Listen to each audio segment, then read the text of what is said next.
Assalamualaikum Ustaz. Waalaikumsalam. Clear tak suara saya? Boleh? Clear Ustaz. Ya betul. Oh, dah live kat Facebook dah ya? Saya dah live. Okey, baik sekejap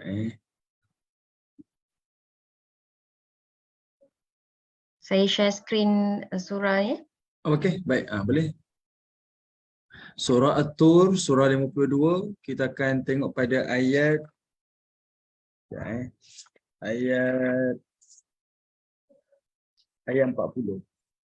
Kita reverse ke belakang sikit, nanti kita akan habiskan. Ayat 40. Baik.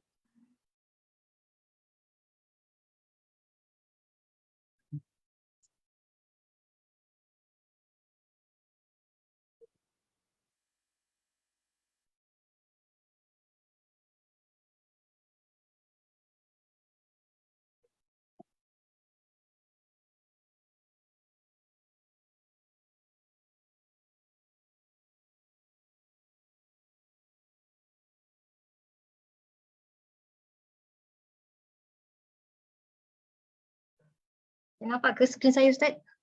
Sekejap, saya check balik. Sekejap Okey, nampak? Alright. Okay.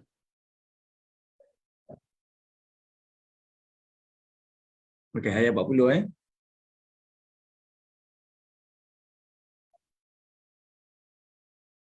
Alright.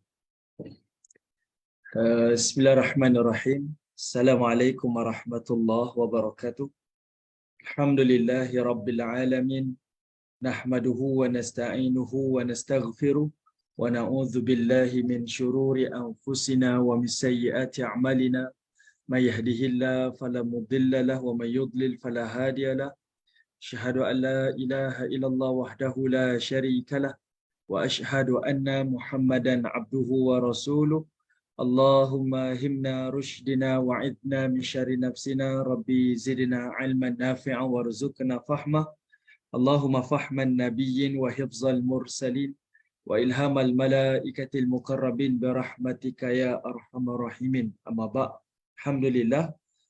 Pertamanya syukur pada Allah Subhanahu wa taala di atas kesempatan yang Allah izinkan kepada kita pada pagi ini untuk kita sama-sama berada di dalam majlis ilmu dan untuk kita sama-sama menyambung lagi tafsir dan tadabbur kita pada surah At-Tur, dan mudah-mudahan kita mengharapkan dengan ilmu yang bermanfaat ini akan menjadi bimbingan kepada kita, menjadi hidayah kepada kita dan taufik kepada kita sehingga menerangi jalan-jalan kehidupan dunia ini dengan cahaya ilmu, sehinggalah kita kembali kepada Allah di negeri akhirat nanti dalam keadaan Allah redha apa yang telah kita lakukan, insya-Allah. Amin ya rabbal alamin.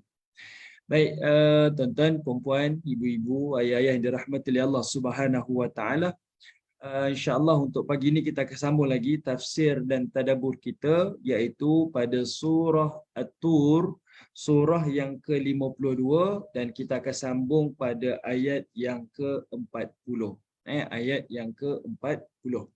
Baik, kalau tuan-tuan, ibu-ibu, ayah-ayah yang mengikuti kuliah saya daripada awal lagi, kuliah tafsir kita pada setiap pagi Khamis ni, surah At-Tur adalah berbicara berkaitan tentang ancaman Allah Subhanahu wa taala kepada golongan musyrikin Quraisy yang menyakiti Nabi dan yang melakukan fitnah dan tuduhan-tuduhan jahat kepada baginda Nabi sallallahu alaihi wasallam.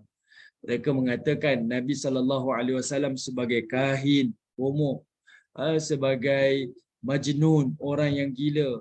Juga dituduhnya baginda Nabi sallallahu alaihi wasallam ini sebagai syair, iaitu penyair yang mendendangkan lirik-lirik yang hanya sedap di telinga tetapi tak memberi makna yang mendalam kepada jiwa manusia. Itu adalah tuduhan-tuduhan yang dilakukan oleh musyrikin Quraisy.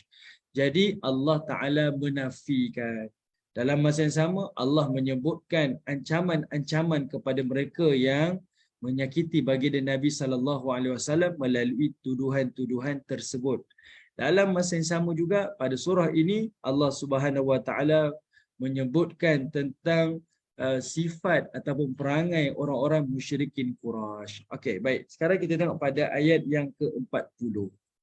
Pada ayat yang ke-40 Allah Subhanahu wa taala menyebutkan Pada ayat 40 kata Allah Subhanahu wa taala, am tas'aluhum ajran fahum min maghramin muthqalun.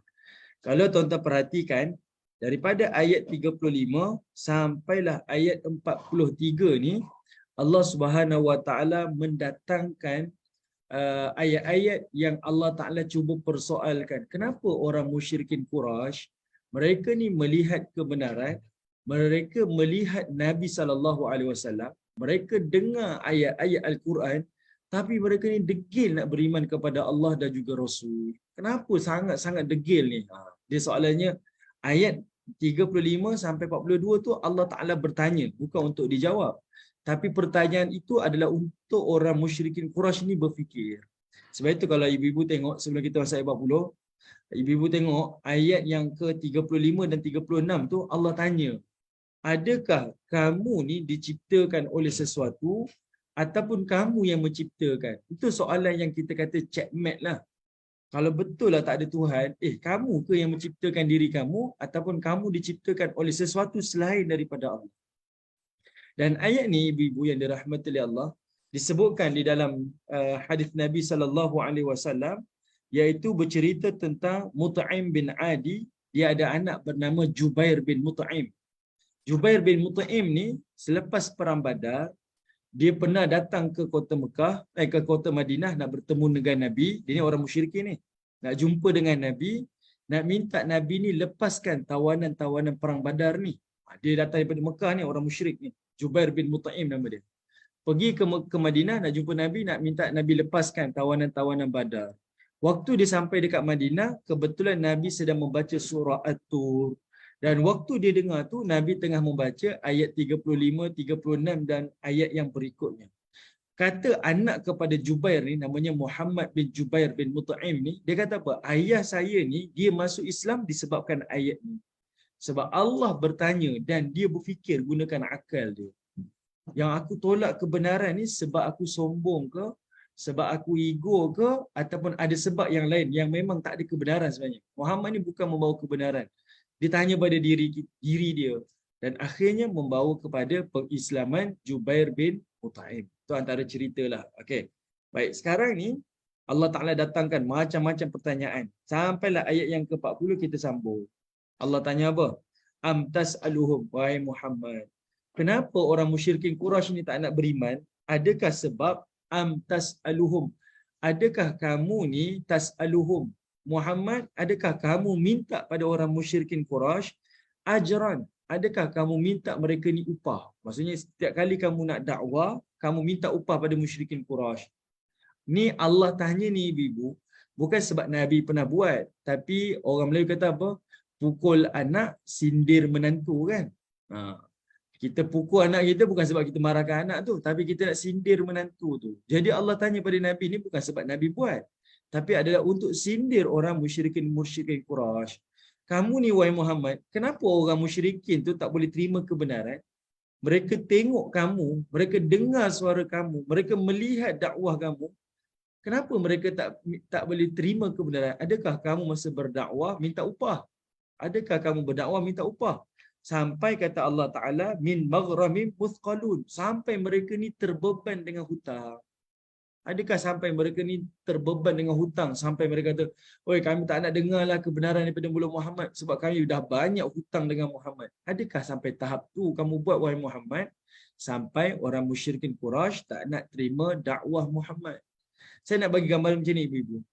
Bayangkan kita pergi Mekah, ataupun kita tak pergi Mekah lah, kita solat di belakang imam. Yang imam ni bacaan dia memang sedap. Bacaan dia memang sedap. Kita ni tak faham pun, tapi kita dengar imam ni baca, sangat sedap bacaannya. Kita duduk di belakang pun hati kita sayu kan. Kadang-kadang sampai kita ni menangis, menitis air mata sebab dengar bacaan seorang imam yang sangat sedap sampai ke hati kita. Bayangkan orang musyrikin Quraisy, dia bukan belakang dia seorang imam. Dia solat, dia dengar ayat-ayat Quran tu daripada mulut seorang rasul. Dia bukan sekadar dengar bunyi ataupun alunan ayat-ayat Quran, bahkan mereka dengar dan faham kandungan Al-Quran. Jadi Allah Ta'ala nak bayangkan kepada kita, kenapa mereka ni tolak sungguh kebenaran yang dibawa oleh baginda Nabi sallallahu alaihi wasallam. Okey. Adakah sebab ego ataupun ada sebab-sebab yang lain? Itu yang Allah Taala sebut pada ayat 40. Kemudian ayat 41 pula Allah tanya, am indahumul ghaib? Adakah di sisi mereka tu, iaitu di sisi orang musyrikin Quraisy tu, am indahumul ghaib fahum yaktubun? Adakah di sisi orang musyrikin Quraisy adanya cerita-cerita ghaib yang mereka sendiri yang tulis? Maksudnya apa? Bila mereka kata kami ni, kalau ibu-ibu tengok dalam riwayat sirah, orang musyrikin Quraisy dia beriman dari sudut tauhid rububiyah. Dia percaya yang ciptakan alam ni Allah. Dia percaya yang jadikan bumi ni Allah. Dia percaya yang atur siang malam ni Allah. Kata Allah Ta'ala, wala in sa'altahum man khalaqas samawati wal ard. Kalau kamu tanyakan kepada mereka, siapa yang jadikan langit bumi ni? Wasakhara syamsa wal qamar. Siapa yang menjalankan bulan dan matahari ni?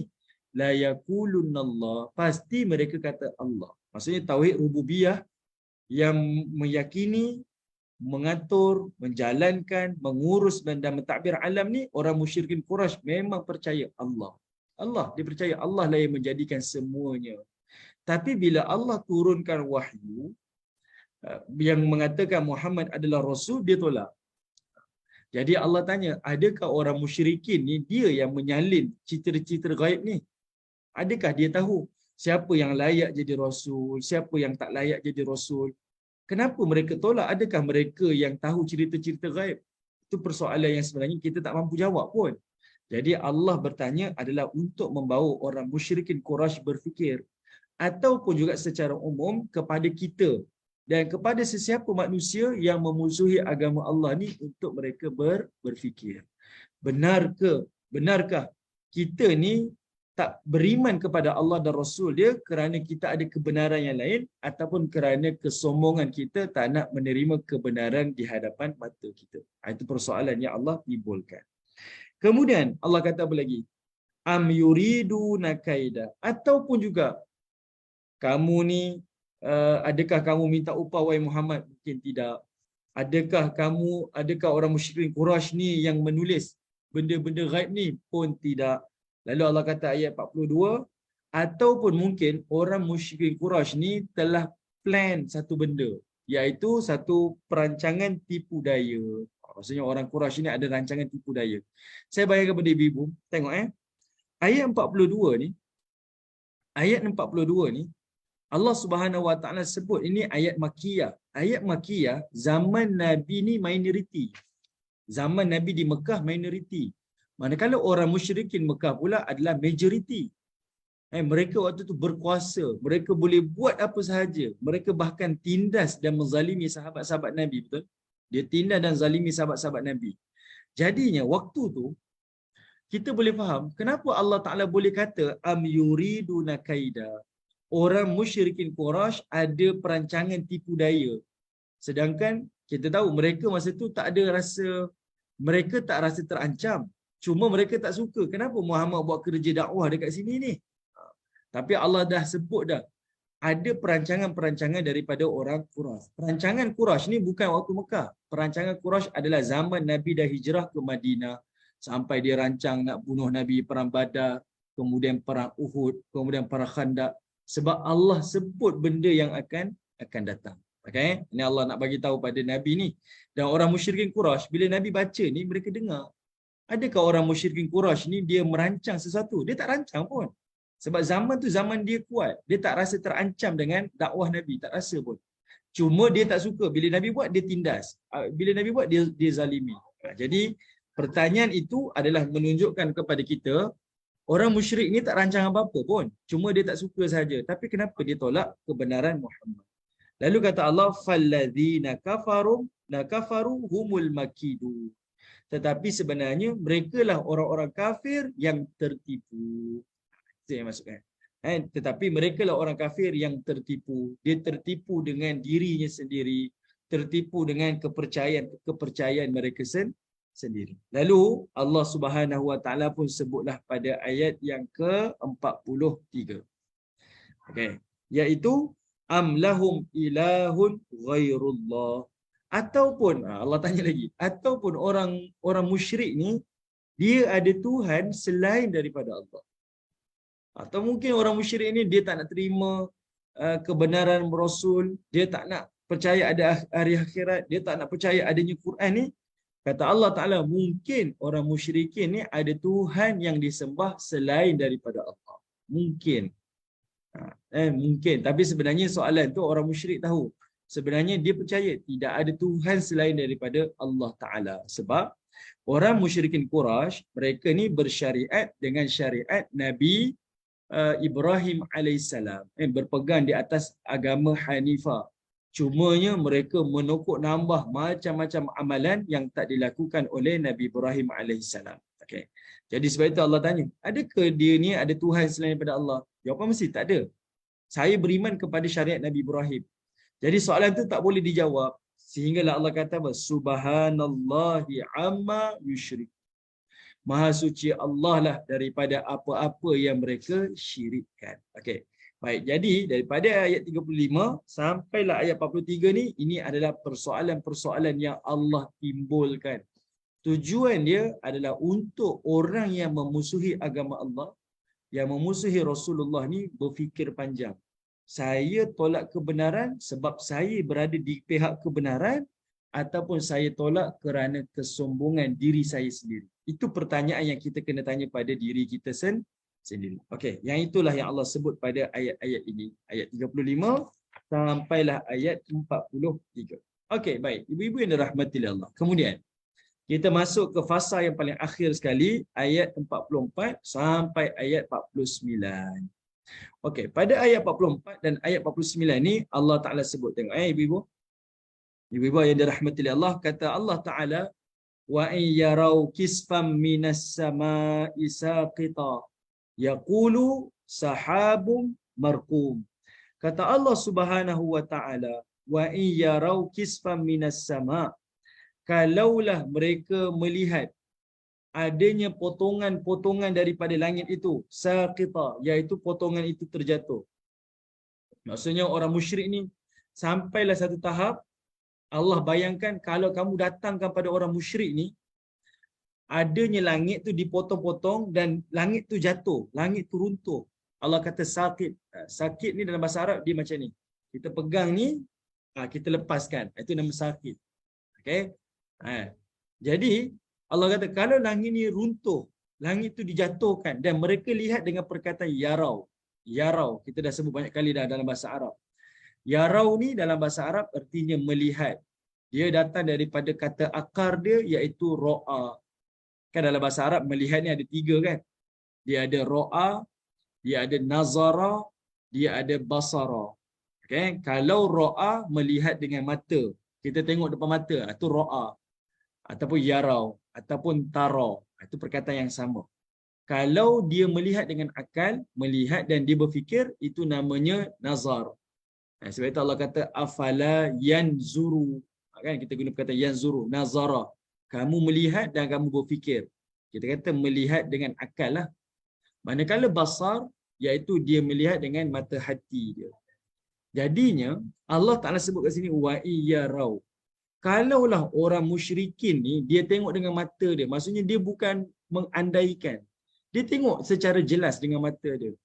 Kisfam minas sama'. Ada potongan-potongan langit ni saqita, runtuh depan mata dia.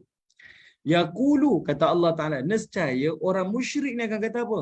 Sahabum marqum. Dia kata apa? Itu adalah awan yang bertindih-tindih. Dia tetap akan sebut ke uzur ataupun dia tetap akan beralasan. Oh, ini bukan azab ni. Ini bukan ancaman Tuhan ni. Ini adalah langit yang bertindih-tindih. Seolah-olahnya macam satu pemandangan. Bukan satu azab daripada Allah Ta'ala. Nak ceritanya, Allah nak bayangkan, Muhammad, mereka ni memang degil sungguh lah. Degil sungguh. Kalau kamu cakap apa pun, dia tak nak terima. Walaupun kebenaran itu berada di hadapan mata mereka. Mereka takkan dengar dan mereka takkan terima. Itu maksud Allah Ta'ala. Okay? Contohlah kita tengok. Bukan sekadar langit saja. Bahkan kalau ibu-ibu tengok dalam riwayat sirah, Nabi SAW ni pernah dicabar oleh musyrikin Quraisy kan. Orang musyrik kata apa? Ya Muhammad, kalau benar kamu ni Rasul, orang Yahudi ada cerita tentang Rasul dia. Siapa? Musa alaihissalam. Kata orang Yahudi, Rasul dia bernama Musa telah membelah lautan. Sebab mereka duduk di Mesir kan. Dia belah lautan tu. Laut tu terbelah, wahai Muhammad. Tu Rasul tu. Itu baru Rasul.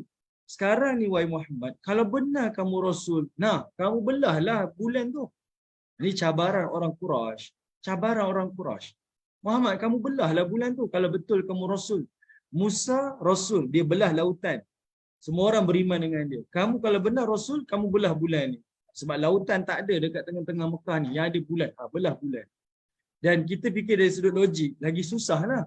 Lautan kita boleh sentuh. Kita boleh letak tongkat, terbelah. Memang mustahil, tapi boleh disentuh. Ni bulan jauh. Dia suruh belah bulan. Lalu Nabi SAW tunjukkan mukjizat baginda Nabi adalah Nabi naik di Jabal Abi Qubais. Orang-orang musyrikin Quraisy pun berhimpun dan mereka pun melihat Nabi SAW belah bulan di hadapan mata mereka. Sebelah duduk kanan, sebelah duduk kiri. Apa yang berlaku ibu-ibu yang dirahmati Allah? Tetap mereka kata, Muhammad, ini adalah sihir. Dia tak akan beriman juga. Tak akan beriman. Degil sungguh. Degil. Kebenaran tu depan mata dah. Degil. Tak nak beriman. Sebab itu Allah Ta'ala sebut ayat 45 tu, Fadharhum. Maka wahai Muhammad, kau tinggalkan je lah. Jangan pedulikan mereka lagi dah. Biarkan. Mereka dah berada di tahap tersebut. Okay. Boleh dapat? Jadi, ayat itu bukan suruh Nabi ni tinggalkan. Kita dakwah tinggalkan mereka. Tak. Ini adalah nak menunjukkan ada sampai satu tahap audiens kita, mad'u kita, dia bukan nak dengar dan nak beriman. Tapi dia provokasi kita supaya kita lemah dan kita tinggalkan ajaran dakwah kita.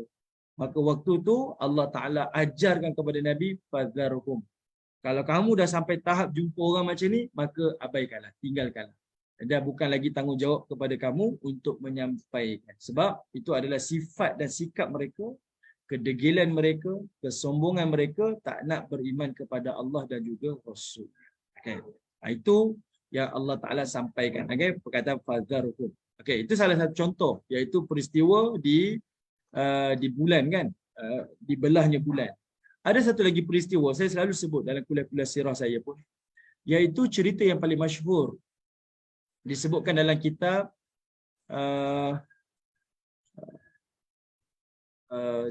disebut dalam satu kitab cerita tentang baginda Nabi SAW ni. Kalau ibu-ibu pergi ke Mekah, ada satu perkuburan tu kita kata perkuburan Ma'la. Perkuburan Ma'la. Perkuburan ni kalau kita daripada Safa, Marwah, dia duduk di sebelah sana. Safa Marwah menuju ke jalan Ri' Zahir. Ada satu kawasan di Mekah ni, sebelah Masjidil Haram tu. Safa Marwah tempat kita sa'i tu di sebelah sana. Bukan sebelah kita duduk dekat Menara Jam tu, di sebelah sana. Di kawasan nak pergi menuju ke Ri' Zahir. Di kawasan tu ada satu perkuburan namanya Perkuburan Ma'la. Ada satu kubur tu namanya Perkuburan Ma'la. Di Perkuburan Ma'la tu pula, ada berhampiran dengannya, ada dua masjid berhampiran, sangat dekat. Masjid tu sangat dekat. Satu namanya Masjid Asy-Syajarah dan satu lagi namanya Masjid Al-Jin. Sangat dekat. Kita rasa pelik. Masjidil Haram ada, sebelah tu ada Masjid Jin, kemudian sebelah tu pula ada Masjid Syajarah. Sangat dekat. Nah, ceritanya dalam kitab menyebutkan tentang Masjid Asy-Syajarah. Masjid Asy-Syajarah ni, kita kalau terjemah sebagai masjid pokok lah. Ceritanya pada zaman Nabi, bila orang musyrikin Quraisy cabar Nabi SAW, tunjukkan tanda kerasulan Nabi, kenabian Nabi, maka Nabi SAW pernahlah dia memanggil ada satu batang pokok ni, panggil, dan pokok tu datang, keluar dan bertumpung dengan Nabi SAW. Berjalan ke hadapan Nabi ni. Pokok ni berjalan di hadapan Nabi.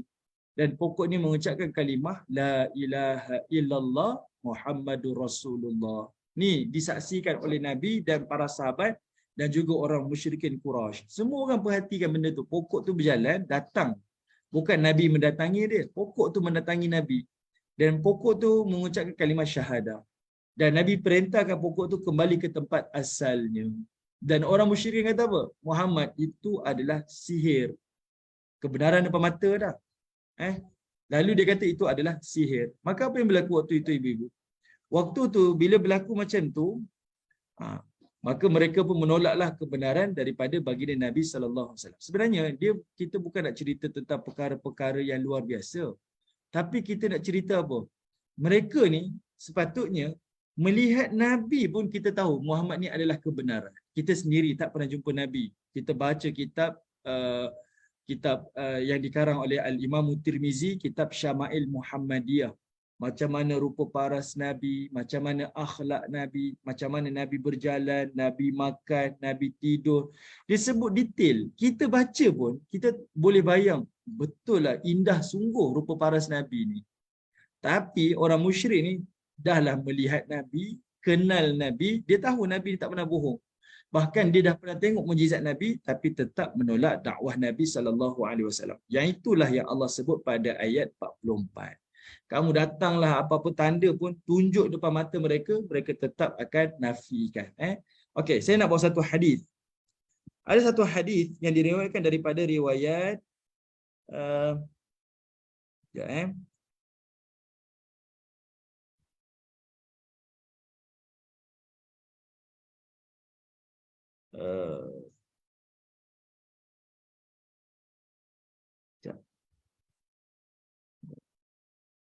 saya minta maaf tak ada pula. Mana ayat dia ni? Tak adalah, saya minta maaf. Tak ada. Okey, tak apa. Saya tinggal pula saya punya nota. Okey, tak apa. Ada satu lagi ayat firman Allah Subhanahu Wa Taala, iaitu pada ayat yang ke-45. Allah Subhanahu Wa Taala menyebutkan, kata Allah Subhanahu Wa Taala, fadharhum. Ini merujuk kepada ayat 44 itulah. Kalau mereka dah sampai tahap tu, maka kamu tinggalkanlah. Biarkan, abaikan mereka. Hatta yulaqu yaumahumul ladzi fihi yus'aqun. Kata Allah Subhanahu Wa Taala, maka biarkanlah mereka wahai Muhammad, hatta yulaqu, sehinggalah mereka itu akan bertemu yaumahumul ladzi fihi yus'aqun, iaitu hari yang Allah Ta'ala janjikan kebinasaan kepada mereka. Biarkan mereka tu sampailah mereka bertemu dengan hari yang dijanjikan, iaitu hari yang Allah Ta'ala akan binasakan mereka. Yang ini adalah merujuk kepada hari akhirat. Okay? Ini adalah merujuk kepada hari akhirat. Kita dah habis dah beri peluang kepada orang yang nak belajar. Pada orang-orang macam ni, kita tinggalkanlah. Saya bagi contoh macam ni lah ibu-ibu. Kalau ibu-ibu, ayah-ayah yang dirahmati Allah, mungkin kita ni guru yang mengajar kan, di sekolah, di universiti kan. Kita ada tengok, satu kelas kita ni, ada beberapa persen pelajar, mungkin 3-4 orang, yang dia ni tak belajar. Dari sudut rupa paras dia, kita tahu dia tak nak belajar. Dia datang pun mengantuk, tidur, tak pun dia kacau kawan dia. Kita yang mengajar ni memang terganggu dengan mereka ni. Tapi dari sudut kita nak kuasai kita punya mental kita, kita kena tahu. Dia ni hanya minoriti sahaja dalam satu kelas ni. Sebab majoriti yang datang nak belajar. Jadi jangan sebab mereka ni kita abaikan yang majoriti. Jadi fokus yang majoriti, yang mereka ni kita tinggalkan. Okay? Kalau mereka memang nak belajar, datang mungkin dengan semangat tak ada, tapi kita boleh berikan inspirasi, silakan. Kita boleh push dia. Tapi kalau mereka datang tak nak belajar, dah tinggalkan. Berikan perhatian kepada mereka yang inginkan ilmu pengetahuan. Macam itulah nasihat Allah Ta'ala kepada Nabi ketika berdakwah. Dah. Cukup tinggalkan mereka, beri fokus kepada yang lain. Okey, kemudian Allah Ta'ala sebut ayat 46. Kata Allah Subhanahu Wa Ta'ala, yauma la yughni anhum kaiduhum syai'an wa lahum yunsarun. Kata Allah Subhanahu Wa Ta'ala, yauma la yughni, pada hari kiamat nanti, la yughni anhum kaiduhum syai'a, semua perancangan tipu daya yang dilancarkan oleh musyrikin Quraisy ataupun musuh-musuh Allah ataupun musuh-musuh Rasul nanti di hari akhirat, semua tu takkan jadi manfaat. Walaupun syai'ah, walaupun sedikit, semua tak jadi manfaat. Dia tak boleh jadi manfaat, dia tak boleh jadi pahala, dia tak boleh jadi apa-apa pun. Satu keuntungan pun mereka tak dapat. Bahkan kata Allah, walahum yunsarun. Bahkan semua yang dia buat itu tidak akan datang menjadikan pertolongan kepada mereka di hari akhirat. Artinya, apa yang mereka buat adalah sia-sia. Dunia sia-sia, akhirat pun sia-sia. Okay? Dunia dia buat macam-macam. Allah tetap berikan kemenangan pada baginda Nabi.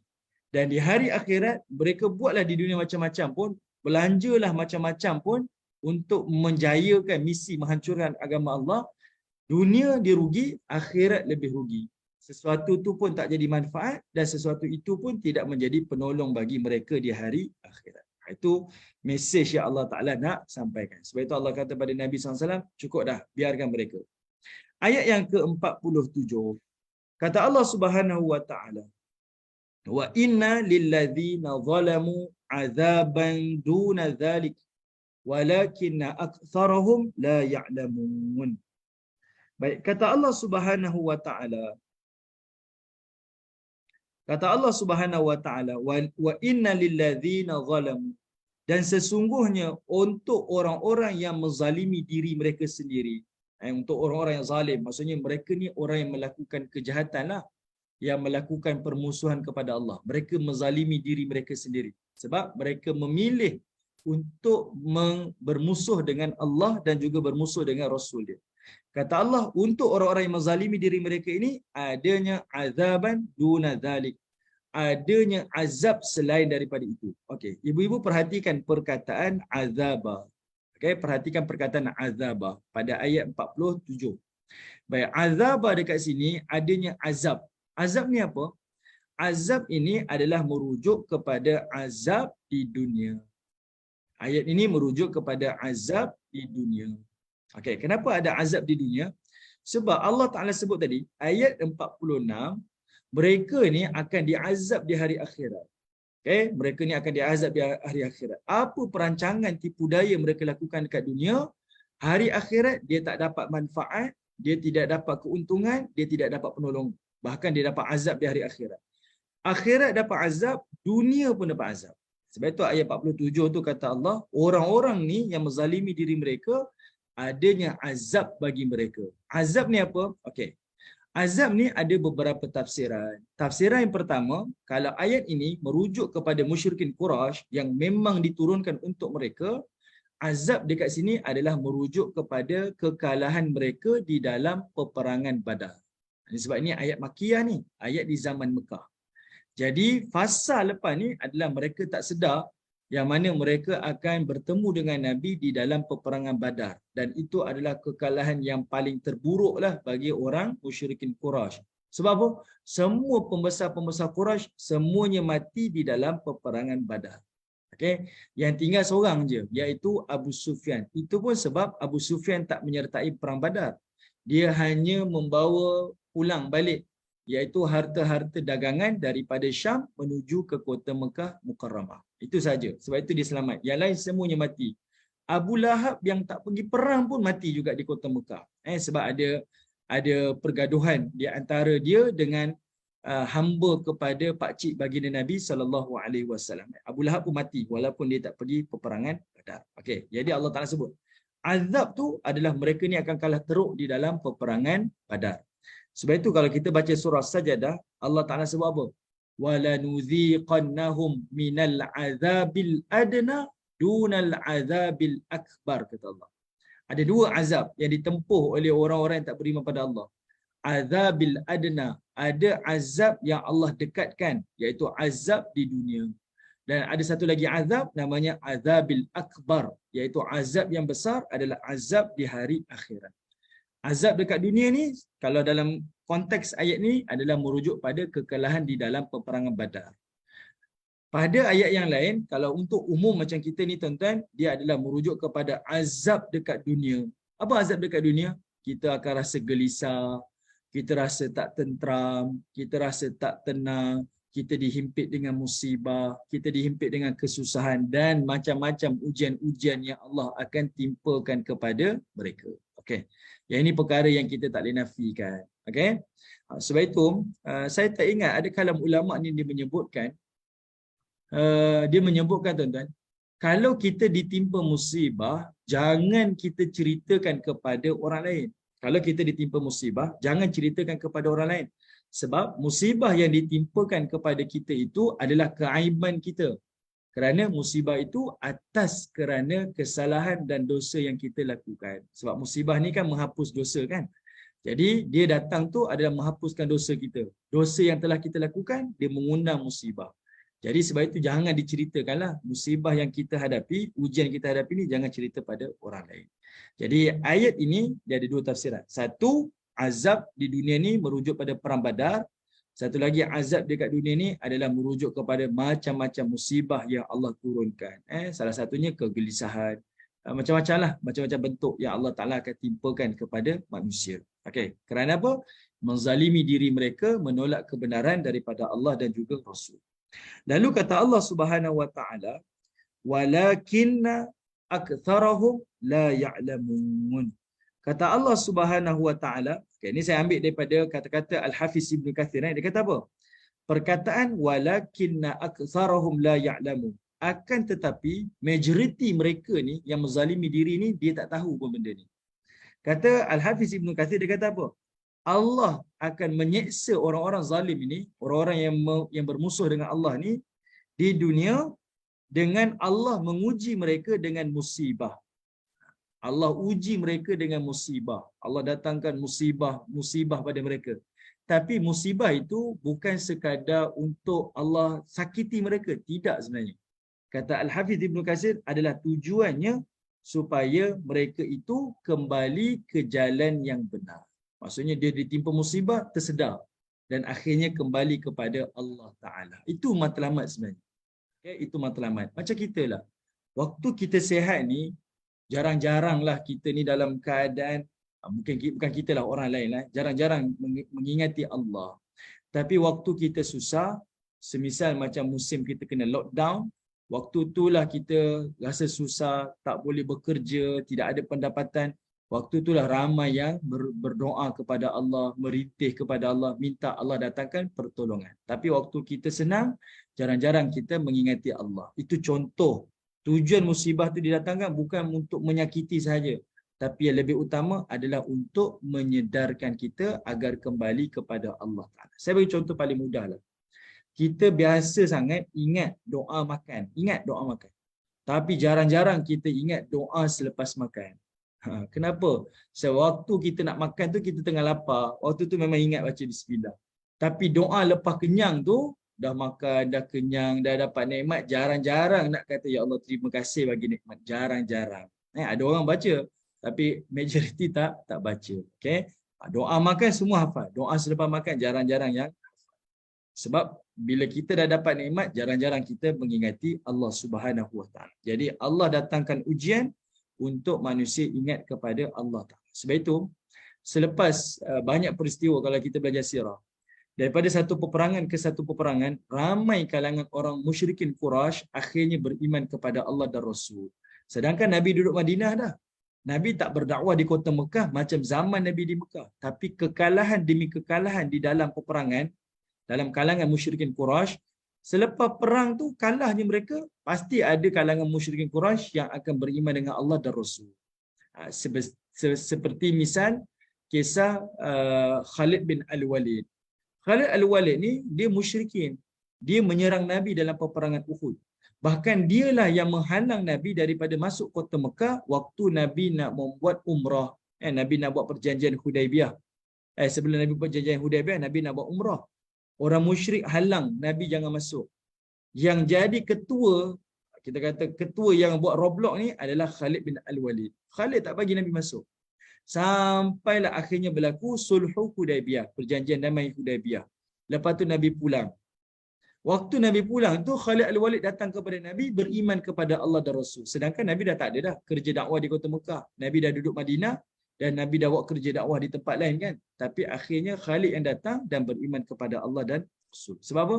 Bila Allah datangkan kesempitan, Allah datangkan kekalahan, Allah datangkan musibah, ada manusia yang tersedar dan akhirnya kembali kepada Allah. Yang itulah yang dimaksudkan dengan perkataan walakinna aktsarahum la ya'lamun. Baik, kemudian Al-Hafiz Ibn Katsir kata apa? Tetapi ada juga manusia yang tidak memahami. Yang itu yang dimaksudkan dengan la ya'lamun tu. Allah datangkan musibah untuk mereka kembali pada Allah. Tapi ramai juga yang bila didatangkan musibah itu, mereka tidak memahami mesej tu. Mereka tidak memahami mesej tu. Mereka kata Al-Hafiz Ibn Katsir, dia kata apa? Bahkan bukan mereka kembali kepada Allah, bahkan menjadi lebih buruk lagi. Lalu Al-Hafiz Ibn Katsir dia bawa satu riwayat daripada Abu Dawud. Dia kata apa? Innal munafiq idza marida wa aufi mathaluhu fi dhalik. Dia kata apa? Sesungguhnya orang munafik itu sakit. Kata Nabi, orang munafik ni dia sakit. Okay, orang munafik ni dia sakit. Lalu wa'ufi, dan lalu dia disembuhkan. Mathalahu fi dhalik, dia pun disembuhkan. Kamathalil, dia adalah seumpama al-ba'ir, adalah seumpama seperti unta, la yadri fima aqalu wala fima arsalu. Yang mana macam seekor unta yang dia tak tahu kenapa dia ditambat dan kenapa dia dilepaskan. Orang munafik macam tu juga. Dia dalam keadaan sakit, dia tak tahu. Bila dia disakit dan dia disembuhkan, dia macam blank. Dia tak tahu apa matlamat sebenarnya. Aku ni disakitkan, aku ni ditimpa musibah, aku tengah banyak buat duit ni, tiba-tiba Allah Ta'ala sekat rezeki. Dia macam blank. Kata Nabi, orang munafik ni macam orang sakit yang disembuhkan. Dia tak tahu apa-apa matlamat. Macam unta yang dia tak tahu bila diikat tu kenapa sebabnya, waktu dia lepas pun dia tak tahu apa sebabnya. Okay? Jadinya kita ni kena sentiasa tahulah. Bila Allah beri kita kesenangan, tiba-tiba Allah datangkan ujian. Waktu ujian tu datang, kita kena cepat sedar. Ini adalah peringatan, warning daripada Allah supaya kita kembali pada dia. Banyak ingat dia. Kita kena tarik handbrake lah. Sebab asyik pecut je kan, tarik handbrake. Sebagai peringatan, ini waktu yang saya mungkin dah jauh daripada Allah dan inilah waktu untuk saya kembali kepada Allah Ta'ala. Okay? Saya bagi satu contoh lah ibu-ibu. Kita daripada muda sampai sekian usia, kita ni tidur malam nyenyak selalunya. Biasalah kan. Siang kerja penat, kemudian malam tidur nyenyak. Satu hari kita pun dah pencen, dah bersara. Bila kita bersara, mungkin siang kita dah tak penat macam dulu dah. Kita pun banyak berehat di rumah. Waktu malam, sebab siang tu kita rehat terlelap, kejap-kejap terlelap, makan terlelap kan, asyik-asyik tidur. Malam tak boleh tidur pula. Akhirnya kita kata, kenapalah saya tak boleh tidur sekarang ni. Sebenarnya kalau kita berfikiran positif, kena lihatlah. Mungkin Allah Ta'ala jadikan macam tu, malam ni kejap-kejap terjaga, mungkin adalah asbab lah. Ini waktu untuk saya bertahajud kepada Allah. Kembali kepada Allah. Sebab dah sebahagian usia besar saya ni, kebanyakan saya dah laburkan untuk urusan dunia. Sekarang ada tempoh untuk kembali kepada Allah. Macam tu Allah Ta'ala nak manusia berfikir. Sebab itu Allah kata, walakinna aktsarahum la ya'lamun. Kebanyakan manusia ni tak tahu apa matlamat Allah Ta'ala datangkan musibah-musibah kepada mereka. Baik, ayat 48. Ayat 48 kata Allah Subhanahu wa Ta'ala, wasbir li hukmi rabbik, kata Allah. Dia kata sabarlah. Sabar ni merujuk kepada sahabat Nabi, kepada baginda Nabi SAW dengan ancaman, perangai buruk, sikap buruk orang-orang musyrikin kepada Nabi dan para sahabat ni. Kata Allah, wasbir, kamu sabarlah. Li hukmi rabbik, sampai datang ketetapan daripada Allah. Tunggulah Allah Ta'ala lah yang akan hukum mereka. Kamu sabar je. Kerja kamu sabar. Okay? Sebab itu Nabi sebut dalam satu hadis, kata Nabi SAW, aku ni ta'ajub, aku ni kagum dengan orang mukmin. Kalau dia diberikan nikmat, dia syukur. Kalau diberikan musibah, dia sabar. Sebab apa? Orang mukmin ni semua keadaan adalah ibadah dan semua keadaan adalah berpahala. Allah bagi nikmat, pahala untuk dia sebab dia syukur. Allah datang musibah, dia sabar, pun jadi pahala kepada dia. Jadi kita ni dilatih untuk sentiasa berfikiran positif. Okay? Sebab kita semua yang kita buat menjadi ibadah. Jadi sahabat-sahabat Nabi ni bila Allah kata sabarlah. Li hukmi rabbik, sampailah datang ketetapan Allah nanti. Fa innaka bi ayunina, sesungguhnya engkau wahai Muhammad, sahabat-sahabat Nabi dan semua orang mukmin ni, bi ayunina, kamu ni berada dalam mata kami. Perkataan ayun ni kan, ainun, di mata kami. Perkataan mata ni artinya kamu semua dalam pengawasan kami. Kami tahu luar dalam kamu. Kamu sentiasa dalam perhatian kami. Jangan risaulah. Okay? Kami akan sentiasa bantu kamu, melindungi kamu dan memberikan kemenangan kepada kamu. Semua gerak-geri kamu kami tahu. Itu message daripada Allah Ta'ala. Lebih kepada nada memujuk Nabi dan juga para sahabat. Lalu Allah Ta'ala pun kata, wasabbih bihamdi rabbika hina taqum. Dan kata Allah, bertasbihlah memuji Tuhan kamu hina taqum, ketika kamu berdiri. Okey, baik ibu-ibu yang dirahmati Allah, ayah-ayah yang dirahmati Allah, perhatikan perkataan taqumu. Yang akhir sekali ayat 48 tu, taqumu. Kata Allah Ta'ala, bertasbihlah kepada Tuhan kamu, pujilah Tuhan kamu ketika kamu berdiri. Berdiri dekat sini merujuk kepada ada 4 perkara. Okay, berdiri dekat sini merujuk kepada 4 perkara. Baik. Apa 4 perkara ni? Pertama, 4 perkara di sini adalah merujuk kepada berdiri ingin mendirikan salat. Waktu kita nak dirikan salat itu, dalam satu hadis yang diriwayatkan oleh Ad-Dhahhak, yang diriwayatkan oleh Ad-Dhahhak, dia kata apa? Nabi SAW akan membaca. Ketika Nabi nak pergi salat ni, nak tunaikan salat, Nabi akan baca Subhanakallahumma wa bihamdika wa tabarakasmuka wa ta'ala jadduka wa la ilaha ghairuka. Nabi akan baca ni. Maha suci engkau wahai Allah, segala pujian bagi Allah. Maha suci namamu ya Allah, dan maha tinggi kemuliaanmu ya Allah. Tiada Tuhan yang berhak yang disembah melainkan engkau. Itu antara, maksudnya tasbih yang kita selalu sebut sebagai tasbih kafarah. Tasbih kafarah tu, ini antara yang Nabi baca, iaitu sewaktu nak dirikan salat. Tasbih-tasbih yang Nabi baca dirikan salat. Sebab apa? Berdalilkan pada ayat ini. Wasabbih bihamdi rabbika hina taqum. Pujilah Allah, sucikanlah Allah ketika kamu berdiri. Diri apa? Berdiri ingin dirikan salat.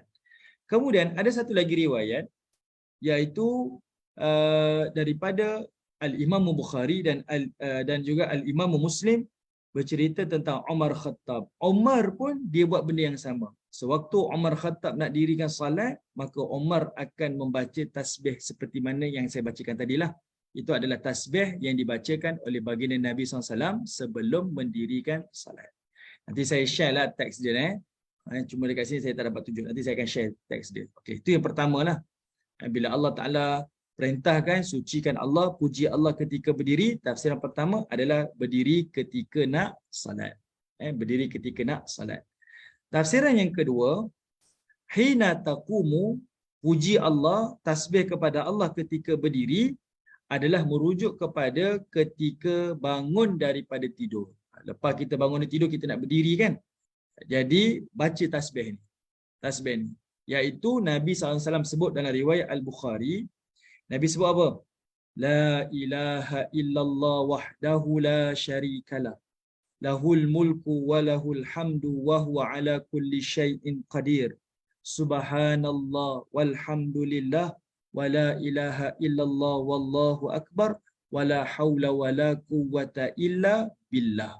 Bangun terjaga daripada tidur, baca doa ni. Lalu kata Nabi SAW, kemudian bacalah Rabbighfirli. Kata Nabi, siapa yang baca ini, maka dia akan diampunkan oleh Allah. Dan kalau dia berdoa, Allah Ta'ala akan mustajabkan. Dan kalau dia berwuduk, solatnya akan diterima oleh Allah Ta'ala. Kita bangun tidur kan, ni selalu saya sebut zikir ni kan. Bangun daripada tidur tengah malam, sama ada kita pergi tandas ke, sama ada kita nak minum air ke tengah-tengah malam ni, ataupun kita memang nak beribadah ke, bangun saja berwiridlah dengan wirid ini. Saya ulang lagi sekali. La ilaha illallah wahdahu la syarikalah, lahul mulku wa lahul hamdu wa huwa ala kulli syai'in qadir. Subhanallah walhamdulillah wa la ilaha illallah wallahu akbar wa la hawla wa la quwwata illa billah. Rabbighfirli. Dia baca, Allah berikan pengampunan. Kalau dia berdoa, Allah makbulkan. Dan kalau dia berwuduk, Allah akan terima salatnya. Besar ganjaran. Okay. Itu yang kedua. Tafsiran yang ketiga, hina taqum, memuji Allah, bertasbih kepada Allah ketika berdiri, adalah merujuk kepada satu hadis yang diriwayatkan daripada Al-Imam Bukhari dan juga Al-Imam Muslim, iaitu memuji Allah ketika kita bangun daripada tempat duduk. Kita duduk je, bangun je puji Allah. Bangun je puji Allah. Pada waktu bila-bila. Asal duduk, bangun je puji Allah. Dengan semudah, dalam riwayat kata apa? Nabi membaca, Subhanakallahumma wa bihamdika. Subhanakallahumma wa bihamdika. Asal bangunnya tasbih pada Allah. Sebab hari ni mungkin kita tak rasa kan, kenapalah saya nak kena setiap kali nak berzikir, nak bertasbih. Tapi bila kita sakit, barulah kita rasa, ya Allah, nikmatnya lah ada sendi-sendi tulang belakang ni, nikmat lutut, nikmat dapat duduk, dapat berdiri. Ada orang tak dapat berdiri normal, kena buat fisio lah, macam-macam. Kita tak tahu kan. Jadi Allah Ta'ala ni tunjukkan melalui Nabi SAW ni, dengan nikmat-nikmat yang Allah beri ni, pujilah Allah, tasbihlah kepada Allah Ta'ala. Sebab itu ini antara yang dipegang, yang disebutkan dalam riwayat daripada Al-Imamu Bukhari. Okay, saya ada soalan rupanya, saya tak perasan lah. Oh, ada soalan, saya minta maaf, saya tak perasan. Sekejap saya check. Okey, baik. Saya baca lagi sekali ya. Doa yang okey, yang baru ni kan. Doa bangun tidur ke bangun daripada duduk ni? Puan Aida Maya. Puan Aida Maya. Okey, saya baca lah. Pertama tadi doa yang bangun daripada tidur. La ilaha illallah wahdahu la syarikalah. Okey. Bangun daripada duduk Okey, bangun daripada duduk, subhanaka Allahumma wa bihamdika. Ada 3 kalimah. Subhanaka Allahumma wa bihamdika. Ataupun kita sebut subhanakallahumma wa bihamdika. Okey. Kalau satu-satu, subhanaka Allahumma wa bihamdika. Okey. Baik, itu bangun daripada duduk. Bangun saja, berdiri saja, bertasbihlah, pujilah Allah Subhanahu wa taala. Okey, subhanakallahumma wa bihamdika. Okey, betul. Okey, baik. Yang keempat ni yang paling masyhur, iaitu hina taqum, bertasbih memuji Allah ketika bangun daripada tidur, yang ketika berdiri ni adalah merujuk kepada hadis yang sahih, iaitu hadis ketika kita duduk di mana-mana majlis ilmu ke, kalau orang Jawa disebut majlis medang-medang kan. Majlis minum-minum, kita jumpa kawan-kawan, pergi ngeteh-ngeteh ke ngopi-ngopi tu, lepas habis berjumpa tu, ayuh kita bertasbih kafarah lah sebelum kita bersurai. Sebab ada satu hadis Nabi SAW sebut daripada Abu Hurairah, iaitu kata Nabi SAW, sesiapa yang duduk di satu tempat yang mengandungi perkara yang sia-sia. Duduk satu tempat ni perkara yang sia-sia. Bual-bual kosong, sembang-sembang biasa je kan. Lalu sebelum dia berdiri dan masih lagi di tempat duduknya, bacalah subhanakallahumma wa bihamdika asyhadu an la ilaha illa anta astaghfiruka wa atubu ilaik. Ini kita sebut tasbih kafarah. Okay. Siapa yang baca ni waktu dia sebelum bangun daripada tempat duduk dia nak bersurai ni, melainkan kata Nabi, Allah akan memberikan pengampunan kepadanya selama tadi yang dia duduk di tempatnya, walaupun dia duduk di dalam majlis yang sia-sia. Okey, bangun baca tasbih kafarah, dan ini antara amalan yang diajarkan oleh baginda Nabi SAW.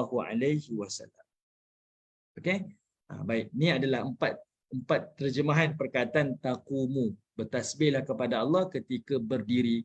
Berdiri dekat sini, berdiri nak salat, berdiri bangun daripada tidur, berdiri daripada duduk kita, dan berdiri sebelum kita tinggalkan sesuatu majlis.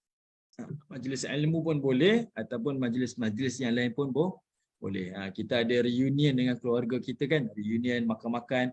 Sebelum bersurai, bacalah tasbih kafarah. Mungkin orang gelak-gelakkan kita, tak apalah, kita menghidupkan satu sunnah daripada baginda Nabi SAW. Yang paling penting sekali, apa yang kita lakukan, walaupun perkara lagha dalam majlis tersebut, mudah-mudahan Allah berikan pengampunan perbuatan tersebut dengan adanya tasbih kafarah. Subhanallah, besar ganjaran yang Allah berikan. Okey, akhir sekali. ayat yang ke-49. Habis surah ni, kita ada masa lagi kan? Kita akan sambung terus kepada surah berikutnya, iaitu surah An-Najm.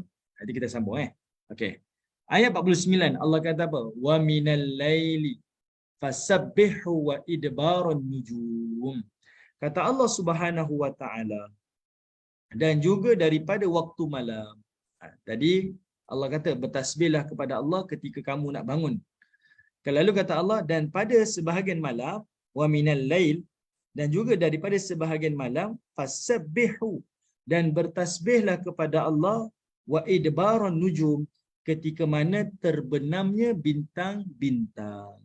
Ketika terbenamnya bintang-bintang. Maksudnya apa? Ini adalah penghujung malam sebelum terbit matahari. Okey, sebelum fajar lah.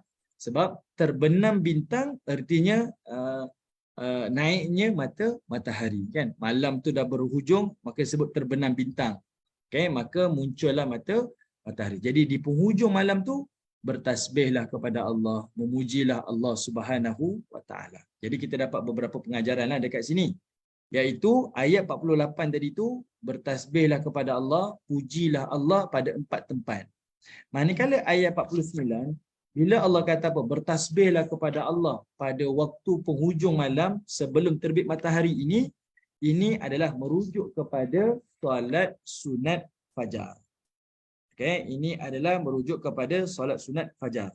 Dan inilah yang disebut oleh Abdullah bin Abbas. Okey, yang ini yang dipegang oleh Abdullah bin Abbas, iaitu dia menyebutkan berkaitan tentang daripada Aisyah, Nabi SAW sentiasa konsisten dengan satu sunnah ni, iaitu Nabi menjaga solat sunat 2 rakaat sebelum subuh. Kita panggil solat sunat fajar ataupun solat sunat qabliyah subuh. Kata Aisyah, menurut lafaz Al-Imam Muslim, Nabi kata apa? Raka'atul fajar. 2 rakaat solat sunat fajar khairun minad dunya wa ma fiha. 2 rakaat solat sunat fajar lebih baik daripada dunia dan seisinya. Lebih baik daripada dunia dan seisinya. Saya nak highlight ibu-ibu, kalau solat sunat fajar, sunat itu lebih baik daripada dunia dan seisinya, tunaikan solat fardu subuh jamaah yang wajib itu lebih besar lagi ganjaran dia. Cuma Nabi tak sebut macam tu kan. Tapi kita faham. Sebab kalau yang sunat ganjaran yang besar macam tu, maka yang fardu tu pula lebih besar lagi. Okey, jadi ayat 48 dan ayat 49 itu adalah merujuk kepada tasbih-tasbih tadi tu dan juga merujuk amalan yang Nabi tak pernah tinggalkan, iaitu solat sunat fajar. Okey, baik. Jadinya ibu-ibu tengok di penghujung surah At-Tur, Allah pun kata wa idbarun nujum. Okey, waktu matahari ni pun tenggelam. Wa idbarun nujum, matahari tenggelam. Ketika bintang tenggelam. Ayat berikutnya Allah sambung. Wan najmi idza hawa. Allah gunakan perkataan kalimah yang sama. Allah gunakan perkataan kalimah yang sama. Wan najmi idza hawa. Demi bintang apabila dia menjunam. Okey, demi bintang apabila dia menjunam ataupun apabila dia terbenam. Nampak tak? Penghujung surah At-Tur dengan awal surah At-Tur itu ada kesinambungan cerita. Cerita itu tak berhenti. Cerita itu masih berterusan. Ibu-ibu ayah nampak tak? Nampak kan? Wa idbarun nujum. Kemudian masuk surah An-Najm, surah berikutnya, surah 53. Allah pun menyebutkan wan najmi idza hawa. Okey. Ustaz, solat sunat fajar dan subuh qabliyah tak sama kan? Tak, sama. Solat sunat fajar dan juga qabliyah subuh tu adalah sama. Sama sama. Ada yang panggil solat sunat fajar, ada yang panggil sebagai solat sunat qabliyah subuh. Okey, sama. Okey, kita masuk surah yang baru, iaitu surah An-Najm. Okey, surah An-Najm. An-Najm dikenali sebagai bintang. Okey, dikenali sebagai bintang. Okey, ada satu hadis yang masyhur dalam riwayat Al-Imam Bukhari. Nabi SAW pada tahun yang ke-5 ataupun tahun ke-6 kenabian, ni zaman di Mekah ni. Orang Mekah tak pernah dengar dakwah Nabi. Tak pernah dengar, tak pernah dengar Nabi membacakan ayat-ayat Al-Quran. Sebab apa? Bila Nabi seru je, Nabi baca ayat Quran, wahyu yang diturunkan pada Nabi, maka orang-orang Mekah ni dia akan menyanyi, dia akan menjerit, dia akan buat bising, dia akan bertepuk tangan supaya apa? Untuk menenggelamkan suara Nabi SAW, supaya orang lain tak dengar bacaan-bacaan ayat Quran daripada mulut Nabi. Itu orang-orang Quraisy masa awal-awal zaman Nabi dakwah di kota Mekah. Sebab dia letakkan satu label, Muhammad adalah ahli sihir. Kalau kamu dengar Muhammad punya bacaan, habis. Kamu akan disihir oleh ayat-ayat Muhammad. Nanti sihir itu akan memecah belahkan keluarga kita, kabilah-kabilah kita, mak ayah kita, anak beranak, semua akan bergaduh. Sebab apa? Disihir oleh Muhammad. Ini label yang digunakan oleh orang-orang Quraisy. Jadi, bila Nabi nak sebut wahyu Allah di hadapan orang Quraisy, semua orang Quraisy ini akan buat bising lah, tenggelamkan suara baginda Nabi SAW. Sehinggalah satu peristiwa, iaitu pada penghujung malam Ramadan. Ketika itu Ramadan tidak ada lagi ibadah puasa, dia hanya bulan Ramadan sahaja. Nabi SAW datang di kawasan Kaabah, di dataran Kaabah tu, Nabi telah membaca surah An-Najm daripada ayat pertama sampailah akhir ayat ini, ayat 62. Selesai Nabi baca daripada awal sampai habis. Orang Quraisy dengar, dan riwayat Bukhari kata apa? Semuanya sujud kepada Allah Ta'ala. Semua sujud. Sama ada dia beriman ataupun musyrik, semua sujud. Sama ada beriman ataupun musyrik, semuanya sujud. Dan sebab itu dalam riwayat hadis, surah An-Najm ni adalah surah pertama yang Allah turun pada Nabi adanya ayat sajadah, iaitu di penghujung ayat. Dia itu ayat 62 tu ada ayat sajadah, ada tanda sujud sajadah. Okay?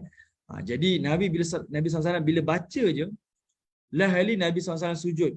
Orang yang mendengar, sama ada orang Islam ataupun orang musyrikin Quraisy, semua sujud. Sebab apa? Mereka betul-betul terpesona dengan ayat-ayat Al-Quran. Betul-betul terpesona. Semuanya sujud kepada Allah. Melainkan seorang saja yang tak sujud. Seorang saja. Iaitu namanya Umayyah bin Khalaf. Okay. Ataupun ada yang kata Utbah bin Rabi'ah. Antara salah seorang daripada ni dia tak sujud. Dan riwayat yang lain kata apa? Dia bukan tak sujud, dia sujud, tapi sujudnya tak sempurna, iaitu dia ambil tanah, dia letak kat dahi dia dan dia sujud. Sebab apa? Dia tak nak sujud dalam keadaan sempurna. Dia nak separuh sujud lah, dia ambil tanah, dia letak atas kepala dia. Okay? Dia sujud tu maksudnya kepala dia tak cecah di atas tanah, dia ada lapik dia. Okay. Tapi nak tunjukkan kepada kita yang mana ayat ni dia adalah bicara berkaitan tentang baginda Nabi SAW. Dan inilah ayat pertama yang orang musyrikin Quraisy kali pertama dengar Nabi baca secara langsung melalui telinga-telinga mereka, dan mereka benar-benar terpesona dengan ayat-ayat Al-Quran. Nak jadi dalil apa ibu-ibu? Iaitu bila Nabi baca, sedangkan orang-orang Mekah ni pakar-pakar bahasa, penyair-penyair yang hebat, semuanya tak dapat tandingilah. Nak menunjukkan Quran adalah mukjizat. Okay? Quran adalah mukjizat. Dia punya bahasanya tu tinggi dan dia ada konten dia, ada mesej yang Allah Ta'ala nak sampaikan. Berbeza dengan syair-syair Arab yang lain, kebanyakan dia bahasanya indah tapi tidak ada konten. Kadang-kadang kita pernah dengar orang berpidato, kita tengok cara dia berpidato hebat, penggunaan kalimah dia hebat, tapi sampai satu masa kita akan rasa macam tak sampai. Kita ada sampai macam tu. Dia terlalu tinggi sampai tak sampai mesej. Ada orang dia bercakap kita faham mesejnya sampai, bahkan dia punya kata-kata dia pun indah. Ada orang jadi macam tu. Tapi Quran dia lebih daripada tu. Okay? Ibu-ibu kalau selalu dengar orang bercakap kan, ataupun kita minat orang berpidato ni, orator ni, kita akan jumpa orang macam ni. Ada orang bahasa terlalu tinggi tapi mesej tak sampai. Kita dengar bahasa dia hebat tapi mesej tak sampai, kita dengar tak faham. Ada macam tu. Ada yang bahasanya sampai, mesejnya sampai, tapi ayatnya mendatar. Ada juga. Ada yang dia mesej sampai, bahasanya pun tinggi. Ada juga. Tapi Quran dia lebih daripada itu. Sebab itu orang Quraisy semuanya sujud pada waktu tersebut. Dalam waktu yang sama, ketika hadis ini disebutkan, waktu tu Nabi SAW ada hantar sebahagian daripada sahabat Nabi ni hijrah ke Habsyah.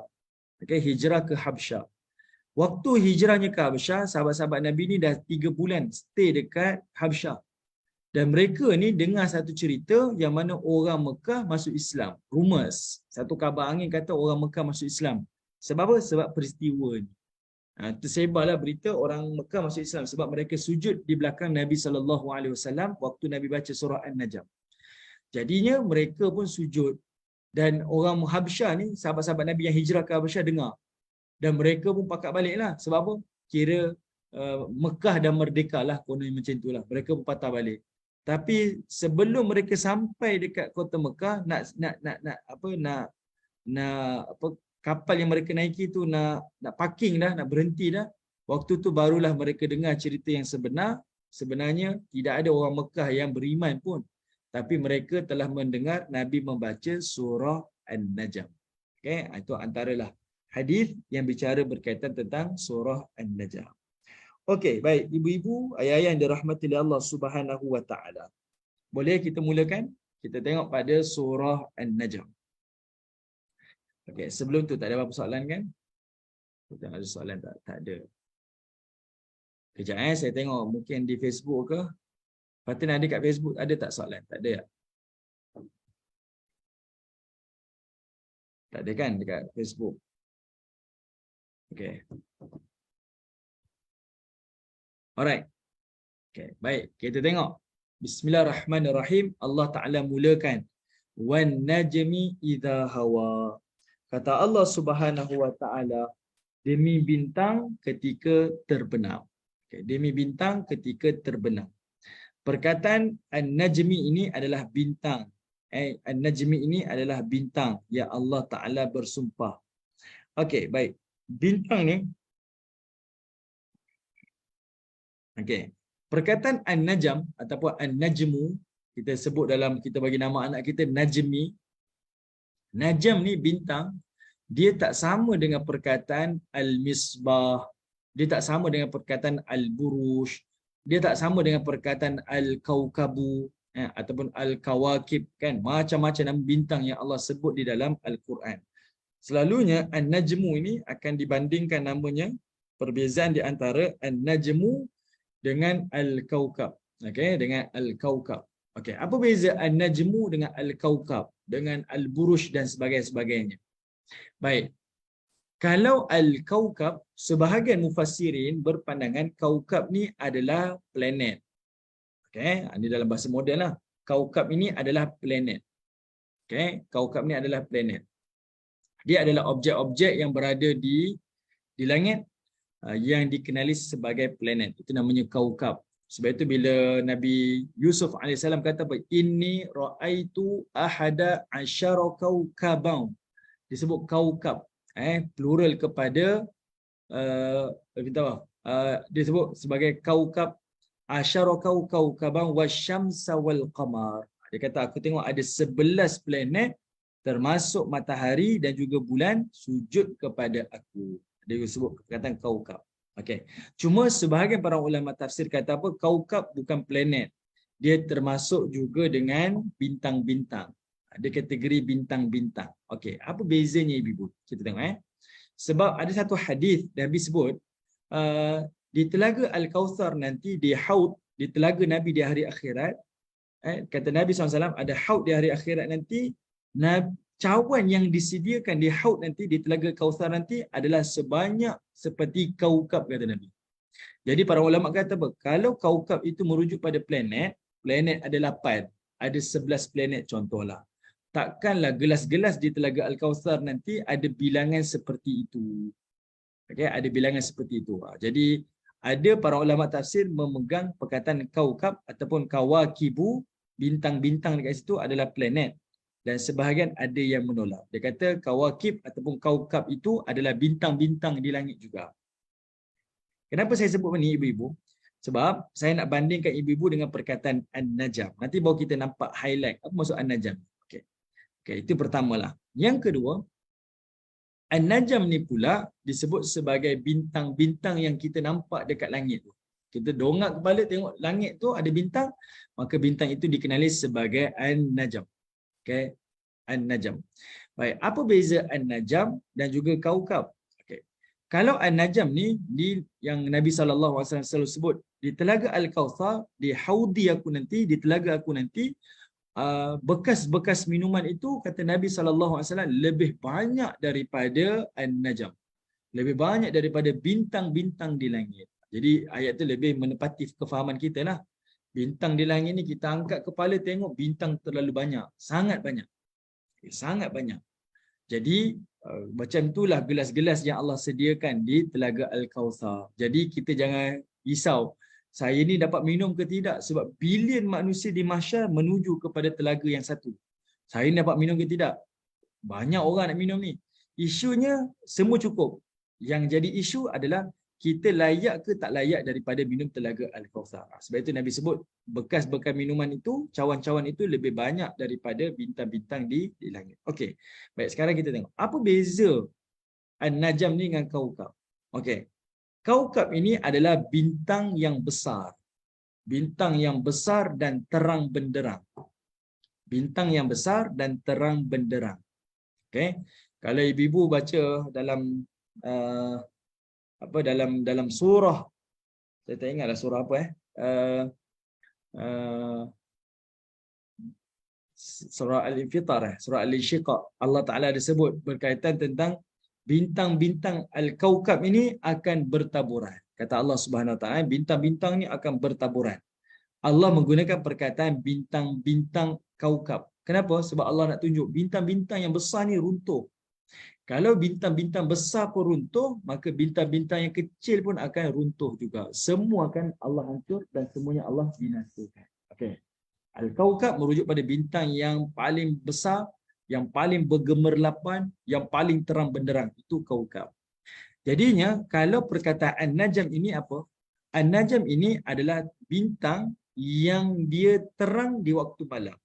Okey. Dia ada waktu dia akan terang dan dia ada waktu dia akan malam. Sebab itu, orang yang menilik bintang ni dikenali sebagai nujum. Orang Arab pun sebut nujum. Tukang-tukang tilik ni dikenali sebagai nujum. Sebab dia akan tilik nasib, untung nasib seseorang itu adalah melalui bintang. Kejap bintang ni terang, kejap bintang ni gelap. Kejap bintang ni terang, kejap bintang ni gelap. Jadi mereka ni digelar sebagai nujum lah. Waktu bintang ni gelap, dia takdir lah orang ni nasib tak baik. Bila bintang ni terang, kata nasibnya yang baik. Jadinya perkataan An-Najm ini adalah merujuk kepada petunjuk di dalam kegelapan. Petunjuk di dalam kegelapan. Okay. Kita nak mudahkan, An-Najm ni bintang. Bintang yang mana? Bintang yang menjadi petunjuk di dalam kegelapan. Sebab bintang An-Najm inilah bintang yang selalu digunakan oleh pelayar-pelayar sebagai panduan, sebagai kompas. Di lautan ni, mana bintang yang dia akan tengok? Iaitu dia akan tengok pada bintang An-Najm. Dia tengok bintang yang terang di tengah-tengah kegelapan tu, itu menunjukkan ke arah sekian-sekian lah. Ini saya tak ada ilmu ni. Jadi, mereka akan gunakan bintang apa tu? Bintang yang bernama An-Najm. Ini orang yang menguasai ni, dia tahulah beza-beza bintang-bintang kan. Ada macam-macam nama. Okay?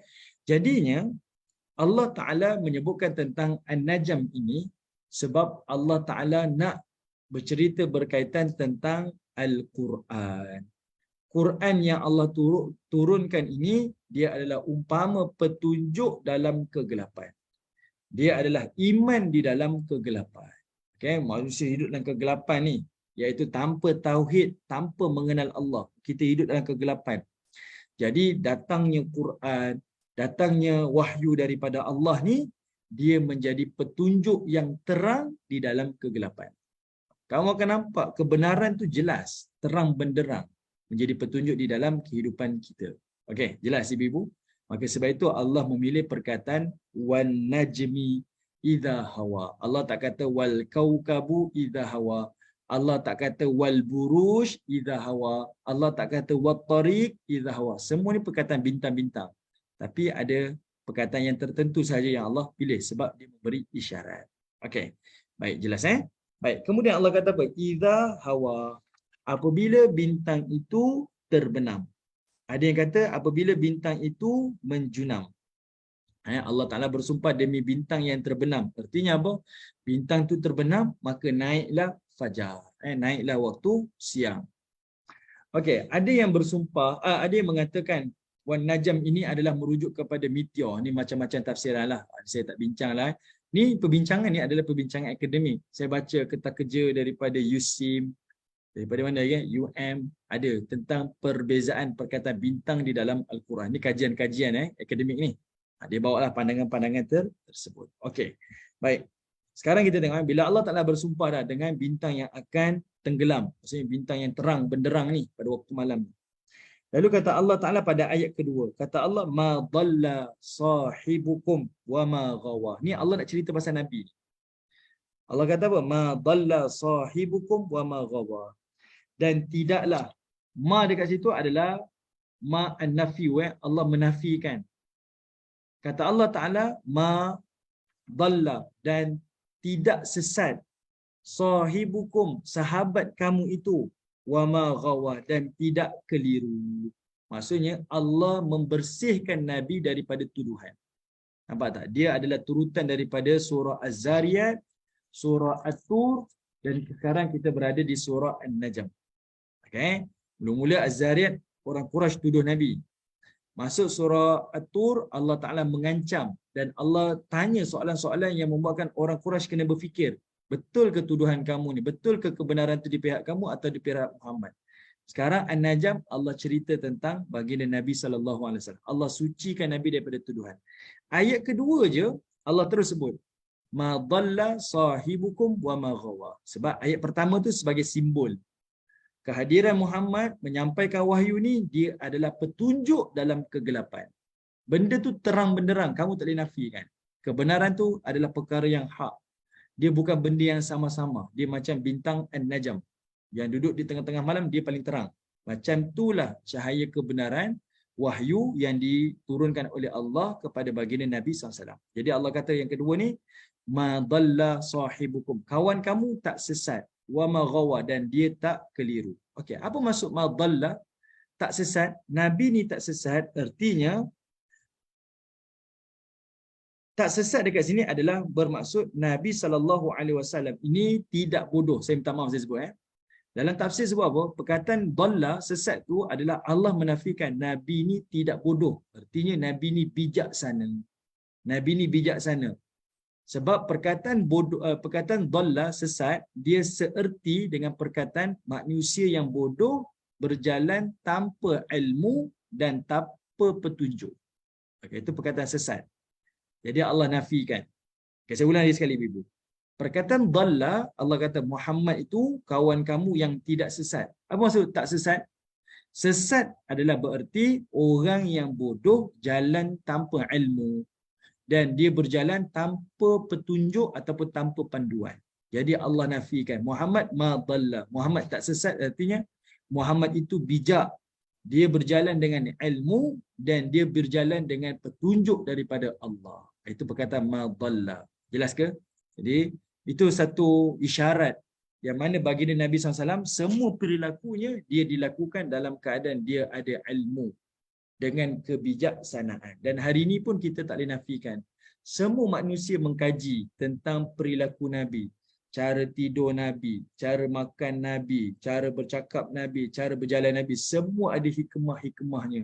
Dari sudut syariat, dari sudut hukum, dari sudut kesihatan, macam-macam. Kita pernah bincangkan sebelum ni. Nabi SAW, dia ni akan sentiasa dahulukan yang kanan. Ini kita tengok Allah nak kata Nabi ni tak sesat. Sebab apa? Nabi ni bijak. Dalam setiap perbuatan dia, ada kebijakan, ada petunjuk. Nabi ni sentiasa konsisten buat benda kanan. Masuk rumah, masuk masjid, sebagainya, macam-macam Nabi akan dahulukan yang kanan. Pakai baju, pakai kain dan sebagainya, dia akan dahulu yang kanan.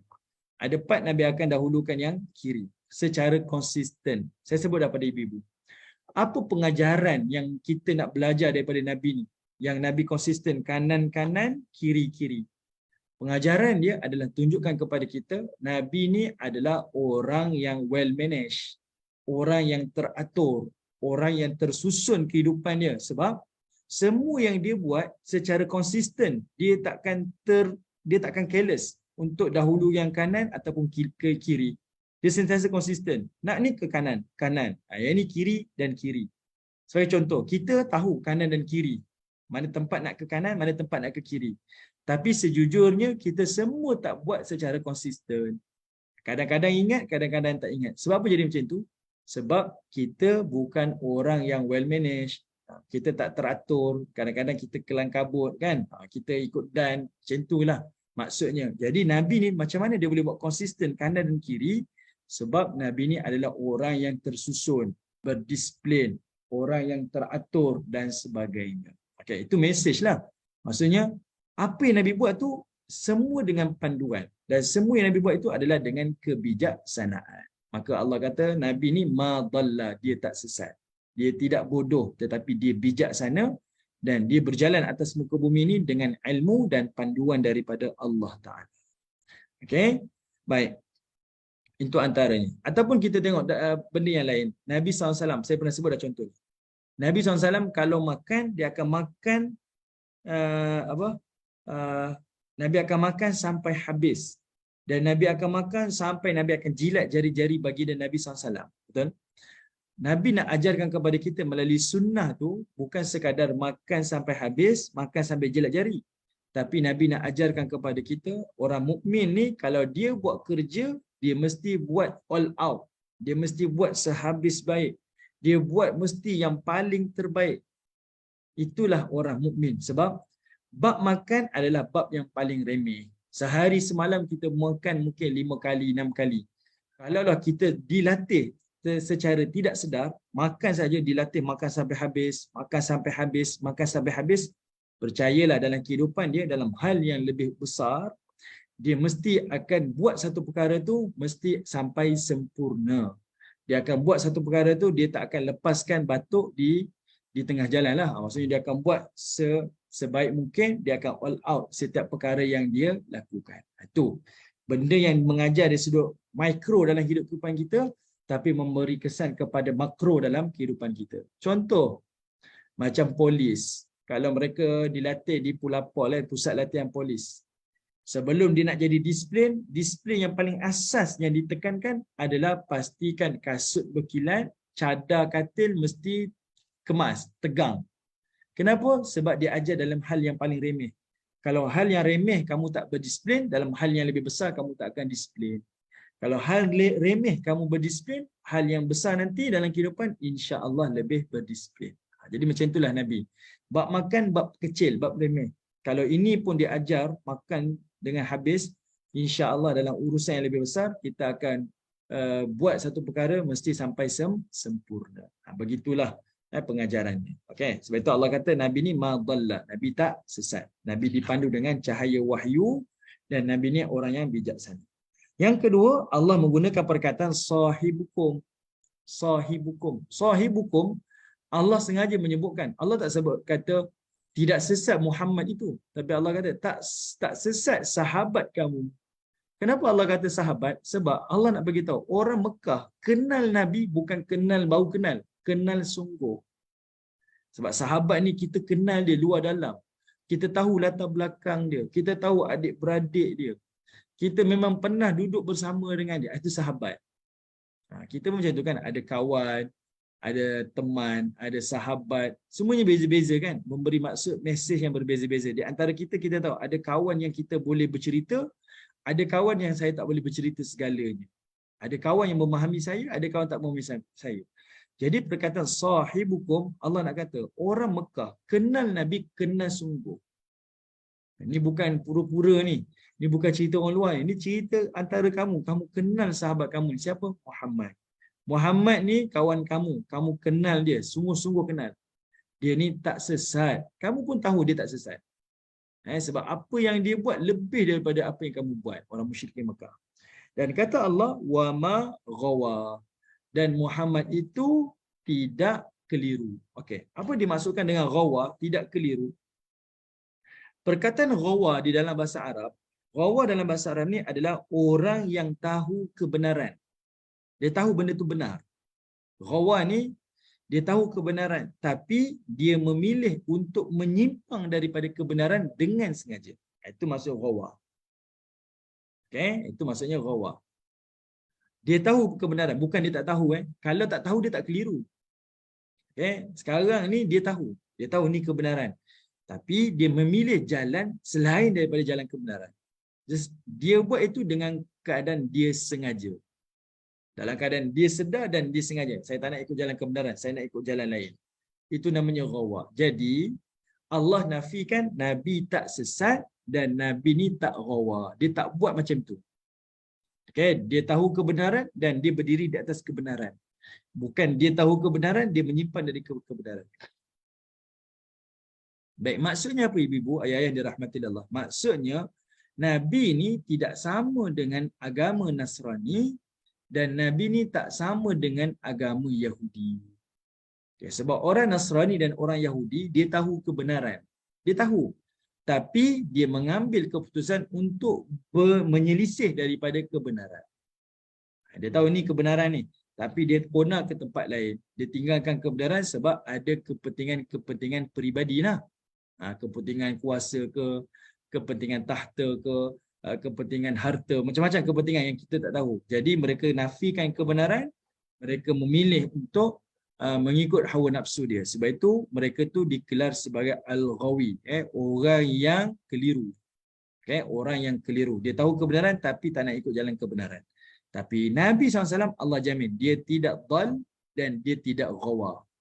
Dia tidak sesat, artinya dia ni bijak, dipandu dengan wahyu, petunjuk. Dan yang kedua, Nabi ni dia tahu kebenaran dan dia berada di atas kebenaran. Dia bukan tak kenal kebenaran. Ada orang dia tak kenal kebenaran, itu lain tuan-tuan. Itu jahil. Dia tak tahu kebenaran dan dia terbuat salah. Itu nama jahil. Sekarang ni dia tahu kebenaran dan dia tinggalkan kebenaran. Itu ghawa. Itu orang yang keliru. Tapi Nabi adalah orang yang dia tahu kebenaran dan dia hidup dan dia buat atas kebenaran. Itu bezanya baginda Nabi SAW. Okay. Jadi ayat kedua ni membersihkan Nabi, menyucikan Nabi ni daripada tuduhan-tuduhan jahat orang-orang Quraisy. Baik, ayat yang ketiga. Okey, kita berhenti pada ayat keempat. Sikit je. Saya teruskan je. Sebab itu Allah kata pada ayat ketiga ni, wama yantiku anil hawa. Dan Nabi ini dia tidak bercakap. Wama yantiku. Dan tidaklah apa yang Nabi ucapkan. Apa yang Nabi cakap itu anil hawa adalah menurut hawa nafsu dia. Tidaklah Nabi berucap, Nabi bertindak, Nabi itu adalah mengikut syahwat dia, tak. Okay? Nabi tak mengikut kehendak dia, tak ikut syahwat dia. Tapi apa yang Nabi buat, kata Allah Subhanahu Wa Taala, in huwa illa wahyun yuha. Melainkan semua itu adalah wahyu yang Allah telah wahyukan kepada baginda Nabi sallallahu alaihi wasallam. Semua benda yang Nabi buat, semuanya adalah wahyu.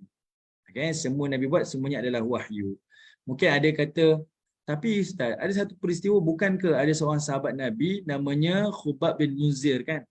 Di dalam peperangan, banyak perang. Khubab ni selalu tegur Nabi. Bila Nabi kata, okey kita berhenti dekat sini, kita buat kemah dekat sini. Kubur muslimin dekat sini. Sahabat akan tanya, ini wahyu ke? Ini adalah Nabi punya idea dia, ijtihad Nabi. Nabi kata apa? Ini pandangan akulah. Ini bukan wahyu daripada Allah. Macam mana pula? Kan? Ada keadaan macam tu kan? Maksudnya tak semua dipandu oleh wahyu kan? Ada benda yang Nabi bertindak mengikut Nabi punya logik akal Nabi. Sebenarnya itu pun adalah wahyu. Sebab apa? Wahyunya adalah Nabi ni dia ada kita kata apa? Adanya musyawarah dengan para sahabat dia. Dia buat satu keputusan, kemudian sahabat dia kata kalau macam ni baik buat macam ni, dan Nabi raikan, ada musyawarah, ada perbincangan dekat situ. Maka itulah wahyu daripada Allah. Maksudnya setiap tindakan Nabi itu adalah petunjuk daripada Allah Taala. Okey? Nampak macam bukan petunjuk kan, tapi ada petunjuk pada perkara yang lain. Jelaskan ibu-ibu? Ayat-ayat yang dirahmati Allah. Jadinya itulah 5 ayat pertama, 4 ayat pertama ini adalah menafikan Nabi dengan tuduhan-tuduhan jahat daripada Quraisy ataupun daripada musuh-musuh Allah. 4 ayat ini adalah menunjukkan siapa Nabi sallallahu alaihi wasallam. Okey? Dia adalah orang yang Allah bersihkan daripada semua tuduhan-tuduhan tersebut dan mereka melihat Nabi tu dengan nyata. Nabi tu bukan cerita-cerita yang dicerita-cerita je. Ada orang kan dia di-upkan seseorang ni, dia ni hebat, dia ni hebat. Kita datang tengok, tak hebat lah, biasa je. Ada orang macam tu kan, dia cerita tu lebih. Tapi Nabi ni mereka dengar dan mereka lihat. Sebab itu ayat ni Nabi baca daripada awal sampai habis. Di kota Mekah sampai seluruh kota Mekah sujud di belakang baginda Nabi SAW. Sebab mereka dengar dan mereka lihat Nabi SAW. Okey, kita berhenti pada ayat keempat. InsyaAllah lepas ni kita akan sambung.